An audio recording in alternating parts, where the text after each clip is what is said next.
Bueno, esto es un patrón ya de conducta del actual gobierno que consiste en destruir lo que había sin un plan claro de qué es lo que lo va a reemplazar, ir improvisando sobre la marcha, tener resultados desastrosos, luego seguir la improvisación. Es decir, la imagen que le queda a uno viendo esto como ciudadano desde fuera es de unos niveles de incompetencia e improvisación que realmente en el caso del sistema de salud literalmente matan gente.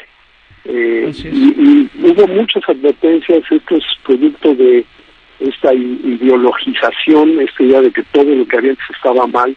En vez de hacer diagnósticos claros, identificar las fortalezas y preservarlas, y identificar al mismo tiempo las debilidades de lo que había y corregirlas. En vez de eso, es la destrucción sin un claro plan de qué es lo que sigue después. Ahora, con la decisión de ayer, el voto de ayer en el Congreso o en la Cámara, es ya el reconocimiento de facto de que el INSABI fue un fracaso, como muchísimos alertamos desde el primer día. Y ahora viene otro experimento que, por cierto, tiene muchísimas fallas, incluso de orden constitucional, y que habrá que ver qué pasa con lo que se aprobó el día de ayer. Pero es simplemente parte de un patrón de gobierno que resulta terrible en términos de la salud de los ciudadanos. El día anterior se había declarado que había una nueva enfermedad, pero se llama COVID-19, porque fue el 31 de diciembre de 2019, y el día siguiente nos estrenamos en México con un nuevo sistema de salud, sin reglas de operación, una legislación que da vergüenza para alguien que tiene con formación técnica en asuntos de salud, leer la reforma que dio lugar al INSABI. Es un ejemplo. No hay una sola cifra, no hay diagnóstico, no había reglas de operación. Estaban los pacientes, si recordamos, fuera de los hospitales, y el personal de los hospitales, los directivos, sin saber si todavía había seguro popular, si no había seguro popular. Así nació el INSABI, en medio de un caos, en vez de tomarse el tiempo para planear las cosas bien. Poco después viene la peor crisis de salud pública del último siglo, y obviamente el INSABI no pudo responder. ¿Qué nos ha dado? Nos ha dado uno de los peores resultados en el manejo de la pandemia del mundo. Nos ha dado 700,000 muertes innecesarias y en exceso. Nos ha dado el desmantelamiento del sistema de abasto de medicinas, que se podía mejorar, se debía de mejorar, pero no destruyéndolo, igual que lo que estamos viendo con ahora. Ese fue otro ejemplo de este tipo de improvisación, de estar construyendo el avión mientras quiere ir a volar. Primero se lo dieron a la Secretaría de Hacienda, no pudo con las medicinas. Luego se trajo a las Naciones Unidas, no pudo con las medicinas. Ha sido una serie de palos de ciego, literalmente. Bueno, se destruyó el sistema de abasto, y hoy tenemos la peor reducción de esperanza de vida en el continente americano. Solamente los dos países que les ha ido peor que México en términos de pérdida de esperanza de vida son Venezuela y Cuba. Entonces estamos en esa compañía. Tenemos un retroceso de 30 años en esperanza de vida en el país. Wow. Un repunte de enfermedades como el sarampión, que estaban prácticamente controladas, un aumento de 30% en la mortalidad materna. Esos son los saldos del INSABI. Y con la medida que se tomó ayer, me temo que van a seguirse agravando las cosas. No es la solución. La solución es sentarse con gente competente que entiende de qué se trata, y planear con cuidado, como se hizo con el Seguro Popular, que no se legisló al vapor. Se hizo un piloto inicialmente en 7 estados y fue creciendo, se evaluó, se mejoró, se fue haciendo evaluaciones cotidianas. No estar haciendo las cosas con pura ideología absurda.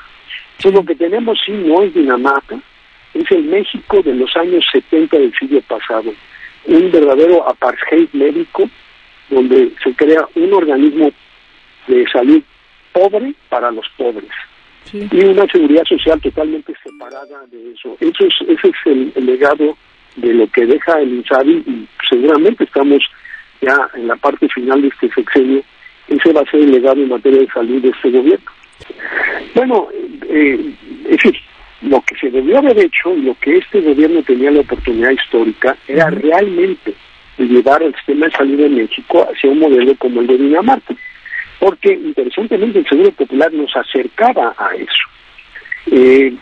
El gobierno tenía el capital político para haber logrado una transformación del seguro social, y si se quería centrar la universalización alrededor del IMSS, se pudo haber seguido un modelo como el de Costa Rica, sin no crear un organismo separado para la gente pobre, sino absorber a la gente que no tenía seguridad social, con el gobierno pagando el equivalente a las cuotas obreras patronales y creciendo el papel de rectoría de la Secretaría de Salud, fijando las reglas del juego para crear un organismo operador que es más o menos como funciona el modelo de Costa Rica, que es un buen modelo. Había opciones para hacer eso. En vez de eso, sobre todo sin diagnóstico, por destruir lo que ya era un paso hacia en ese sentido. Y yo siempre dije que la reforma del Seguro Popular era una reforma en medio camino. Lo que seguía después era unificar los mecanismos de financiamiento de salud. Aquí estoy hablando de salud, no de otras prestaciones de la seguridad social como pensiones. Pero unificar en un fondo universal o seguro universal de salud y empezar a abrir la prestación para que todo mexicano pueda ir a cualquier hospital. En vez de eso, creamos un sistema segregado, separado para la gente sin seguridad social, que son los más pobres. Es lo que se llama un sistema corporativista. Yo le llamo apartheid médico, porque se discrimina a la gente, no en base a su raza, como fue en Sudáfrica, pero sí en base a su posición ocupacional. Entonces la gente que tiene un empleo asalariado puede ir a ciertos hospitales y los que no tienen un empleo asalariado tienen que ir a otros. Todos administrados por el mismo IMSS, pero con dos sistemas de atención separados y segregados. Yo creo que ese es un modelo contrario a los intereses de la gente pobre, es lo contrario del sistema de Dinamarca. O sea, aquí lo que llama la atención es que el presidente dice vamos a un sistema como el de Dinamarca, y todos los pasos que se dan van justo en sentido contrario. O la gente que le puso esas ideas en la línea discursiva del presidente no sabe cómo funciona el sistema de Dinamarca, o hubo un intento de engaño a la población, prometiendo una cosa y haciendo justo lo contrario de lo que se estaba diciendo en la retórica. Entonces, yo creo que lo que estamos cosechando es el fruto de un estilo de gobernar basado en desecretar todo lo que había antes sin hacer evaluaciones serias que permitían conservar lo bueno y corregir lo malo. Esa es la forma del progreso. En cambio, lo que tenemos ahora son ruinas, un sistema de salud en ruinas, con los peores desempeños, literalmente medalla al menos de plata, si no es que de oro, en las contraolimpiadas de la pandemia. Nos sacamos los primeros lugares en los peores desempeños, en el mayor número de muertes. Yo me sorprendió, me pareció consistente con el patrón errático de las políticas públicas. Yo había escrito una editorial en Reforma hace unos meses en un pequeño debate que tuvimos con el director del IMSS, diciendo que había formas de hacer una unificación alrededor del IMSS que eran mucho mejores. De hecho, interesantemente, nosotros propusimos al principio de la administración, donde a mí me tocó ser secretario de Salud, que uno de los caminos era aprovechar una figura que está en la ley del IMSS que se llama el Seguro de Salud para la Familia. El entonces director del IMSS se opuso a eso, interesantemente, y por eso creamos el Seguro Popular.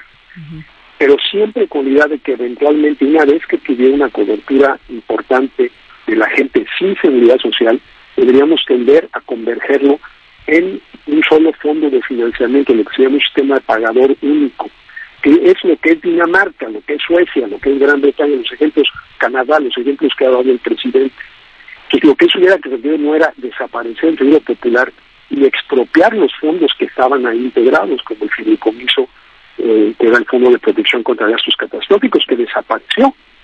Lo que procediera a integrarlo con los otros dos fondos de atención a la salud públicos, el IMSS, el Seguro de Enfermedades y Maternidad, y el Seguro de Salud del ISSSTE, y crear un seguro universal o fondo universal de salud. Y entonces sí, dejar que la gente pueda ir a cualquier clínica y en vez de estar separando a la gente según su lugar de trabajo. Y desgraciadamente este modelo, lo que se creó ayer, simplemente eleva a rango de ley un modelo corporativista que es lo que había en México en los años 70 del siglo pasado. Es un retroceso, excepto que ahora se está destruyendo el avance de medio siglo de avances y presentando eso como una gran señal de progreso en nuestro país. Es el mundo alrededor. Tampoco son buenas noticias para la democracia legislar algo tan importante sin debate, sin discusión pública, al vapor, con un proceso legislativo lleno de vicios, violando los principios básicos del federalismo, debilitando aún más al órgano rector que es la Secretaría Federal de Salud, prácticamente desmantelando los sistemas estatales en contra del espíritu del federalismo. Son malas noticias para la salud, malas noticias para la democracia en México.